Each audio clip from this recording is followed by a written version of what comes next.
આપણો સમાજ આજની સુધી ઊંચે ન થયો.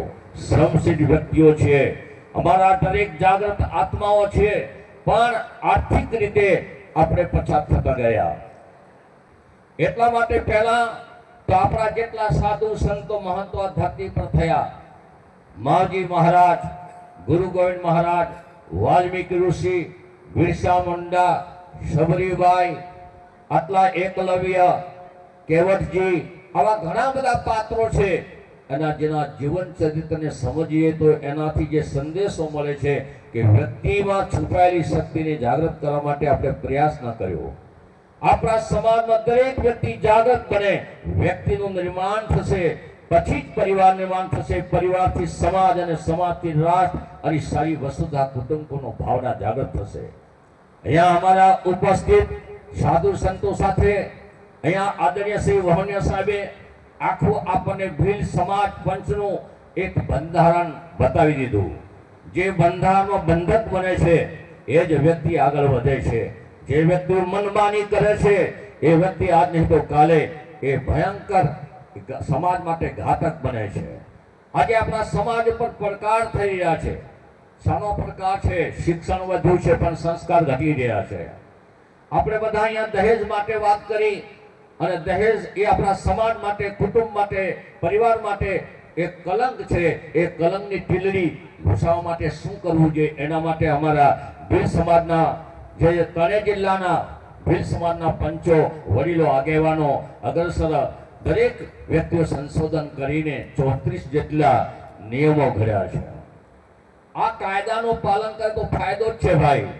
અને જો ફાયદો ન લેવો હોય તો પછી આપણા દરેક માટે એક નુકસાનીનો સિવાય બીજો કોઈ આરો નથી. આપણે કેટલું દેજ લેવું, કેવી રીતે લેવું, આ બધી વાતો આપણે કરીએ છીએ. 34 આઈટમો છે. એ 34 વસ્તુ પર પ્રકાશ સાહેબે પાડ્યો. આ 34 નું જન જન સુધી, અમારા સમાજના, ભીલ સમાજના દરેક નાના મોટા ભાઈઓ સુધી આ સંદેશ પહોંચે. એના માટે અહીંયા વાત પણ થઈ કે દરેક ગામે ગામ ભીલ સમાજ પંચ મળે, અને જ્યાં સંપ ત્યાં પંચ, ત્યાં પંચ ત્યાં પરમેશ્વર પ્રગટ થાય છે. એટલા માટે પંચ થવું જરૂરી છે. ઘણા વખત ગામમાં પણ અલગ અલગ વાડાબંધી ચાલે છે. આ તો અમુક ફળિયાવાળાનું એવું ચાલે, અમારા ગામમાં અમુક ચાલે, અમારા ગામમાં આવો નિયમ છે. આ બધી જે આ વિષમતા છે એ દૂર કરવા માટે, સમરસતા માટેનો જે ભગીરથ પ્રયાસ આઝાદી પછી પહેલી વાર થયો છે. અને મને તો આનંદ થાય છે કે આજે ભીલ સમાજના અમારા ભાઈઓ, વાલા ભક્તો અને વાલી ભક્તોની બહેનો બધા ભેગા મળીને આદિવાસી સમાજને એક બનાવવા માટે તૈયાર થાય છે. ત્યારે આપણે બધાએ ભીલ સમાજનો જય જયકાર બોલીએ. પૂરો આદિવાસી ભીલ સમાજ કી. અરે આવાજ આટલો ઠેક માનગર સુધી પહોંચવો જોઈએ, ત્રણ જિલ્લામાં પહોંચવો જોઈએ. આદિવાસી ભીલ સમાજ કી. હા, તો અમારો પંચ સાવધાન બને.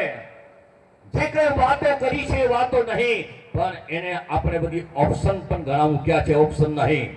આજે અમારી દીકરીને આપણે શું કરી રહ્યા છે? અમારા ગુરુ મહારાજ સમાધિ સ્થળ આગળ બેઠા છે. અમારા મુનિ મહારાજે વાત કરી કે જે મોટા મોટા આપણા ધર્મના સ્થાનો છે ત્યાં ઘડી આપણે આવા કાર્યક્રમો થવા જોઈએ. અને એ ભગવાનના, એ પરમાત્માના, એ સાધુ સંતો મહંતોના વાતોને આપણે વાગોવી પડશે, સમજવી પડશે. એટલા માટે ભાઈઓ બહેનો, આજે સમાજમાં ત્રણ વસ્તુ ભયંકર થઈ રહી છે. એના માટે ઘણા બધા સભા અહીંયા સાહેબે બતાવ્યું કે એક મીટિંગ મળી જાય, 80 જેટલા ભાઈઓ બહેનો આવ્યા, અને એમાં 3D એટલે કે 3D કહે છે એને, દહેજ, દારૂ અને ડીજે. ખરેખર આ એક ભયંકર આપણા સમાજ માટે ઘાતક થઈ રહ્યું છે. પણ આ તો કોણ છે કહે છે? પેલા ઉંદર ભેગા થયા અને બધા ભેગા થયા કે ભાઈ આપણો દરરોજ એક એક વારો આપણો ભાઈ મરી જાય છે, તો હવે કંઈક ઉપાય તો કરો. શું ઉપાય કરીએ? એક વડીલે વાત બતાવી કે બધા એમ કરો, આ બિલાડીના ગળા પર ગંઢ બાંધી જો, એટલે રણકાર થાય એટલે આપણે છટકી જઈશું.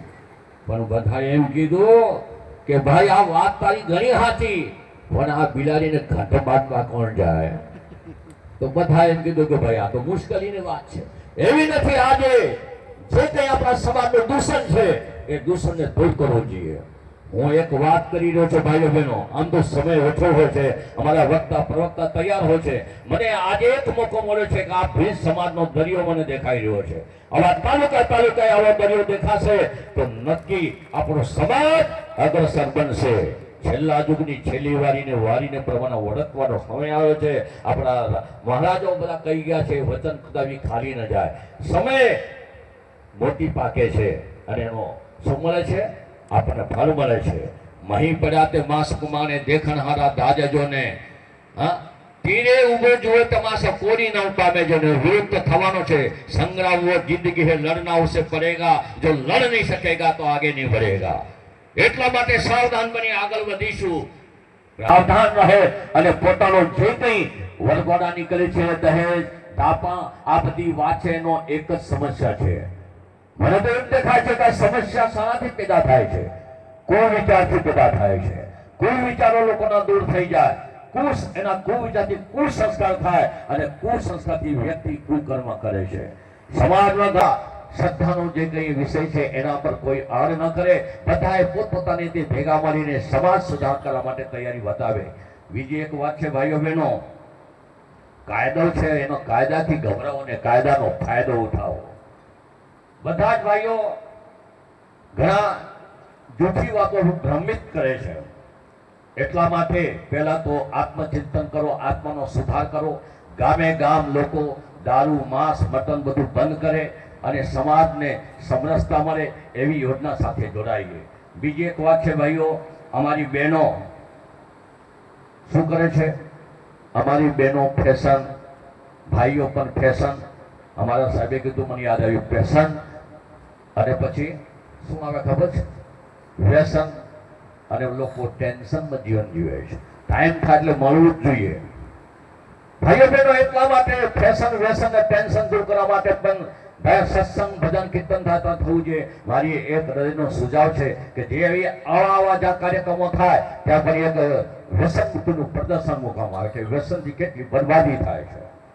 અને આટલા કેટલા ભાઈઓ જે તાલુકાના જે ભીલ સમાજ પંચ મળ્યું છે ત્યારે જે આપણા ભીલો, જે ભાઈઓ જે પોતાની દીકરીને વગર દહેજ લગ્ન કરે છે અથવા તો કાયદા પ્રમાણે આ ભીલ સમાજના પંચ પ્રમાણે જે ચાલ્યો છે એને પ્રોત્સાહિત કરવા માટે એને હંમેશા એને શું કરવું? સન્માન કરવું જોઈએ. ધીમે ભાઈઓ બહેનો, 10મા 12મા ભણતા ભાઈઓ બહેનો, આપણા ભાઈઓ કેટલા ભણેલા ગણેલા હોશિયાર છે, એન્જિનિયર છે, ડોક્ટર છે, આઈપીએસ અધિકારી છે, આ બધા પણ ધ્યાન કરે. એમાં દરેકમાં આર્થિક રીતે, સ્વાસ્થ્ય રીતે પણ આગળ વધે અને બધા ભેગા મળીને આપ સૌ આપણે બધા કામ કરતા રહીશું. જરૂરથી સમયની માંગ છે અને સમય પ્રમાણે વળતું જોઈએ અને આ સમય છેલ્લા જોગનો વારો છે અને વારા પ્રમાણે વર્તીશું તો આપણું જીવન ધન્ય બની. એમ કર, આ ઘોડાનો જરા ટેસ્ટ કરવો પડે. ઉપર બેસું ખરું, ઘોડો ચાલે છે કે નહીં? અને ઘોડા પર બેસીને એ તો ગયો તે ગયો, પાછો આવ્યો નહીં. પેલો થાકી ગયો, 7-8 વાગી ગયા, પછી ઘરે પહોંચી ગયો. ઘરવાળા તાકીને બેઠા હતા, કંઈક લઈને આવ્યા ઘોડું વેચીને. એને કીધું કે ઘરવાળે, તો આ ઘોડું કેટલામાં વેચ્યું, કેટલા પૈસા આવ્યા? અરે ભાઈ વાતો બંધ કરો તમે, આ ઘોડું જેટલામાં આવ્યું એટલામાં જતું રહ્યું. અરે ભાઈ એટલા માટે આ જીવન મળ્યું છે પરમાત્માની દયાથી. એમ નહીં કહેતા કે જે મફતમાં જતું રહ્યું. આપણે બધા સંગ્રામ કરી આપણા સમાજની રીતિ રિવાજો બદલીએ. આપણે અહીંયા ખાસ કરીને જે દહેજ છે અને ડીજે છે, એ ડીજે શું છે ખબર છે? ડીજે એ અહંકારનું એક પ્રતીક કામ આવે. એક જગ્યાએ અમે લગ્ન વિધિ કરવા ગયા. અહીં થોડી વાત કે આપણા વાળા જ લગ્ન કરે, બીજા ના કરો. વાત કરી, હું ભીલ છું. હા, આદિવાસી ભીલ. મારું નામ રામજીભાઈ ગરાસિયા, મારું વતન લીમડિયા પ્રજ્ઞાપીઠ છે, ગાયત્રી સત્યપીઠ સંતરામપુર છે. સમાજમાં એના માટે પણ થોડા અમારા આગેવાનો સાથે વાત કરી લઈશું. સમાજમાં શિક્ષણ છે, અમારા ભાઈઓ MA, BEd, PhD સુધી ભણેલા છે. એમાં આમાં સમજીએ કે જગ સારી સાર કોઈ રહીને થોથા દઈ ઉડાય, સારી વાતોને સમર્થન મળવું જોઈએ. એટલા માટે હું કહું છું કે આ ડીજે અહંકારનું પ્રતીક છે.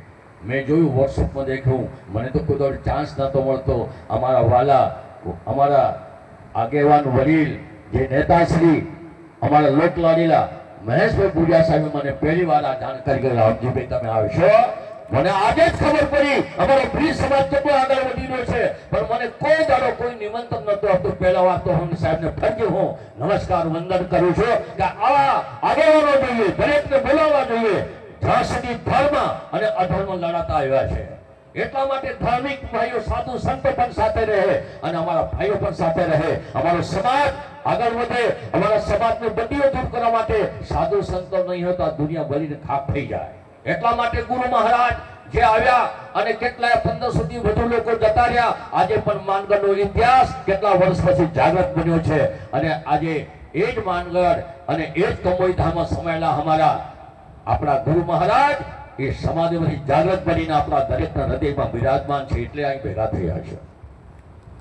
ભાઈઓ બહેનો, ડીજે અહંકારનું પ્રતીક છે, દારૂ મોહનું પ્રતીક છે. દારૂ પીનારો કેવો વ્યક્તિ હોય છે તમે જાણો છો, એ બધું શાન ભાન ભૂલી જાય છે, એને કોઈ મર્યાદા રહેતી નથી. અને દહેજ તો સમાજનું કલંક છે. આપણા ગુરુ મહારાજે પણ કહ્યું હતું, જ્યોતિષ મહારાજે પણ કીધું હતું, કંકુની કન્યા આપવી જોઈએ. અને દહેજમાં આપણે ગળા ડૂબ રહીએ છીએ. મોંઘવારી થઈ ગઈ છે, આ થયું છે, તે થયું છે. અહીંયા સરસ બધી વાતો લખેલી, 34 વાતો છે. જો હૃદયમાં ઉતરી જાય તો ફરતી પર અમારા કુટુંબમાં, અમારા સમાજમાં શ્રેષ્ઠ બની જાય ભાઈઓ. એટલા માટે સાવધાન બનો. એક બીજી હું વાત બતાવું છું ભાઈઓ, કે આપણા સમાજમાં બંધારણ જે ઘડવામાં આવ્યું છે, ભલે ઉતાર ન કરે, ધીરે ધીરે એનો સુધારો થશે અને આપણો કલંક મટી જશે. બીજા પંચોની સામે, બીજા સમાજની સામે અમારો સમાજ પણ સિંહની જેમ ગર્જના કરતો થઈ જાય. આપ સૌને વિનંતી છે, આજે લગ્ન, મરણ, જન્મ, વિવાહ, ભોજન, વ્યવહાર, તહેવાર અને સમૂહ મેળા, તીર્થ દર્શન, ભજન, કીર્તન, સાધુ સંતોનું મિલન, આ બધું જે થઈ રહ્યું છે એમાં પણ ઘણી બધી મુશ્કેલીઓ છે. ધીરે ધીરે અમારો સાધુ સમાજ પણ તૈયાર થાય. ભાઈઓ બહેનો, અમારા ભક્તો સાધુ સંતો પણ ચેતેને અમારા સમાજને કલંક મિટાવવા માટે દરેકે કામે લાગી જાય. આજે ઘણા લોકો એમ કે છે કે ધર્મ એ શું છે, એ ટીલે ટપકા કરવા. કોઈ કહે છે કે નહીં, આ તમે પીળો વસ્ત્ર કેમ પહેર્યા, કે ભગવો વસ્ત્ર પહેન કરી. અરે ભાઈના વસ્ત્રમાં ના પડી જાઓ, અંદરથી રંગાવાનું છે. સાધુ થવાની જરૂર નથી, પણ સીધા થવાની જરૂર છે હવે. અને એટલા માટે ભાઈઓ બહેનો, ઘણા તમ કે મોજ કરો, મજા કરો, દારૂ પીઓ, માંસ મટન ખાઓ, મનમાની કરો અને આ ફરતી ફરતી જતા રહો જેમ પશુની જેમ. અમે માનવ છે, અમારી માનસિકતા બદલવાની જરૂર છે. અમારા માણસમાં માનસિકતા બદલાઈ જાય. અમારી પાસે સમૃદ્ધ ભાઈઓ છે, પણ સમૃદ્ધિનો ઉપયોગ થાય. અમારા ભાઈઓ પાસે ઘણું બધું છે, પણ ભામાશા નથી બની શક્યા. અમારા સમાજ માટે તનથી, મનથી, ધનથી જોડાઈને અમારા સમાજને ઉન્નતિ કરવા માટે, ઉત્કૃષ્ટ બનાવવા માટે અમે દરેક તૈયારી બતાવીશું. આજે દુનિયામાં આપણો સમાજ માટે ઘણી બધી વાતો છે. આપણો કોઈ ભગવાન નથી, આ વાત ખોટી છે ભાઈઓ. આપણું શરીર 5 તત્વનું બન્યું છે, અમારું પ્રકૃતિનું બનેલું છે. એટલા માટે અમે અમારા જે કઈ ભાઈઓ છે, જે ઈષ્ટ દેવતાને માનો છો, જે ગુરુદેવને માનીએ છીએ, એ માનતા રહો.